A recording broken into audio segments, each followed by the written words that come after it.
Salut les cinéphages, c'est Mireille, et aujourd'hui, une petite question. La sentez-vous? La voyez-vous arriver? De quoi je parle? Eh bien de la vague, évidemment, la vague de retournement de veste massive à propos de notre maître à tous, j'ai nommé James Cameron, et le réalisateur le plus ambitieux de la planète. Parce qu'on va pas se mentir, ça fait quelques années qu'il s'en prend plein la gueule, le petit, hein. Ah, il est fini, il n'y arrivera plus, il l'a fait une fois, deux fois, il peut pas le refaire, il peut pas le faire trois fois. Regardez ses productions, c'est complètement dégueulasse. Regardez Alita Battle Angel, regardez Terminator, Dark Fate, c'est tout pourri. En plus, il vend son cul, il se met derrière une caméra, il dit que c'est génial alors que c'est pas le cas. Franchement, c'est devenu un faucheton. Il ne pourra jamais réitérer ses exploits passés. Vous vous rappelez de ça, hein? J'avais entendu également, il n'aime plus le cinéma, il n'a plus envie d'en faire, et blablabli, et blablabla. Et alors ça, c'était avant l'annonce de la date officielle de Avatar 2, donc à la fin de l'année, on va se le prendre dans la gueule, c'est sûr. Et là, ils ont annoncé le trailer, un certain petit chanceux l'ont vu, trailer qui sera rattaché à la sortie de Doctor Strange 2. Ils sont vraiment trop forts au département marketing de chez Disney, puisque du coup, on va tous aller voir en masse Doctor Strange 2, même ceux qui n'avaient pas envie de le voir. Bon, moi j'ai quand même envie, c'est Sam Raimi. Il va se faire édulcorer la gueule, on le sait déjà, mais ça c'est un autre problème.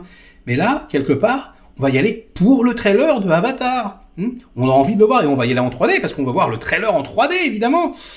Ah là là, j'en salive d'avance, je sais pas pour vous, On va avoir une sorte de Avatar rencontre Abyss.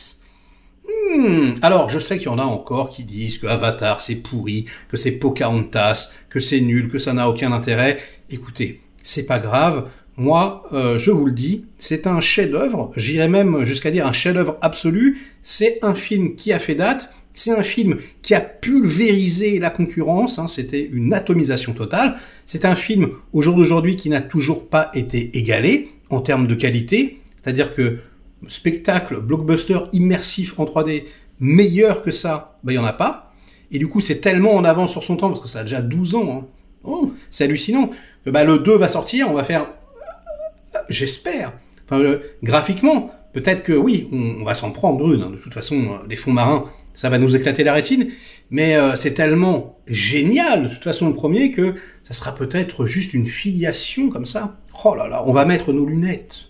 On va retourner sous Pandora, en apnée, comme ça. Alors, tous les acteurs ont appris à retenir leur respiration. Sigourney Weaver, elle a fait des déclarations, elle a dit « Ouais, maintenant, je tiens 43 minutes sous l'eau et tout, c'est incroyable. » Enfin, bref, je plaisante, mais oui, ils en ont chié.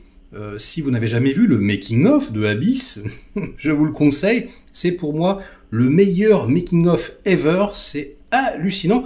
Et on voit que James Cameron, c'est un gros malade, un psychopathe, un amoureux, évidemment, des océans, des fonds marins, et puis un véritable chef de guerre, chef d'orchestre, jusqu'au boutiste, complètement barjot.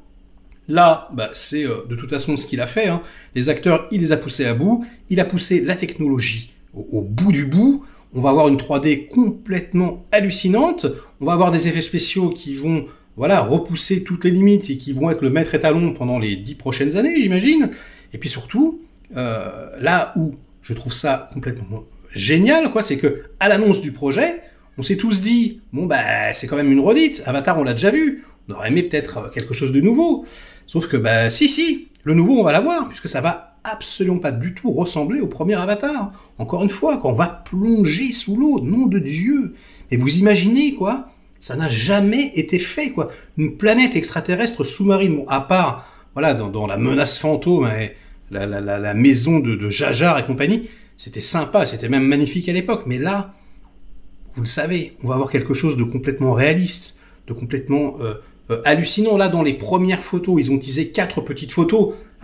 Twitter est parti en vrille. Nom de Dieu, c'est incroyable. Tout le monde a retourné sa veste instantanément. Bon, il reste quand même un petit peu des gens qui la retournent pas encore, mais vous en faites pas. Ça va craquer. Déjà, quand le trailer va sortir, bref, on va se prendre, mais à mon avis, une décharge. Oh là là, j'ai tellement hâte d'y être. Et puis, il nous réserve des surprises, le petit coquin.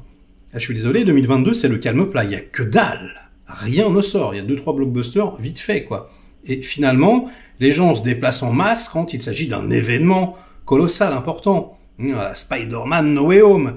Je suis désolé de vous le dire, mais Avatar 2 va toucher encore plus de monde, vraiment, quoi, que pour Spider-Man. Mon père, il va aller voir Avatar 2, par exemple. Ma mère également. Ils sont pas allés voir Spider-Man, hein. Et les petits jeunes, ils ont grandi avec Avatar. Ils ont kiffé, ils ont adoré.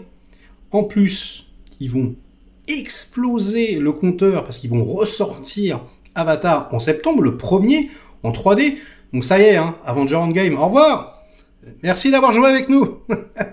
Donc voilà, ça va être stratosphérique le score qu'ils vont faire. Et là, tout le monde va se dire, bon, bah voilà, c'est mort, il pourra jamais redépasser son score. On verra bien, franchement, avec la Chine en plus, hein, parce que c'était pas le cas à l'époque, c'était pas pareil, hein. Là, je pense qu'ils vont faire un putain, mais de score de psychopathe, un score de dictateur. On va vraiment avoir des chiffres qui vont donner le tournis, je le pressens. En plus, ça va rester extrêmement longtemps à l'affiche. C'est un film familial, donc voilà, parce que Jack et sa meuf, hein, ils ont des enfants. Donc voilà l'affaire, Disney, encore une fois, ils sont trop forts. Hein. Alors des peluches, des trucs, choses qu'on pouvait pas forcément faire. C'était pas genre mignon, tu vois. Mais là, imaginez des bébés Avatar. Non mais, c'est pas possible. On va être inondé de Navy partout. Ça va être invraisemblable, les enfants. Ça va être la Avatar mania, quoi. Tout le monde avec son scaphandre. Bref, bah ça y est, ça a commencé, hein. Les gens, comme je vous le disais en début de vidéo, hein, ont complètement changé, là, hop là, 180, non, mais j'ai toujours dit que c'était bien. C'est faux, c'est toi qui disais que c'était pas bien, c'est toi qui disais qu'on l'avait perdu. Moi, j'ai toujours cru en lui.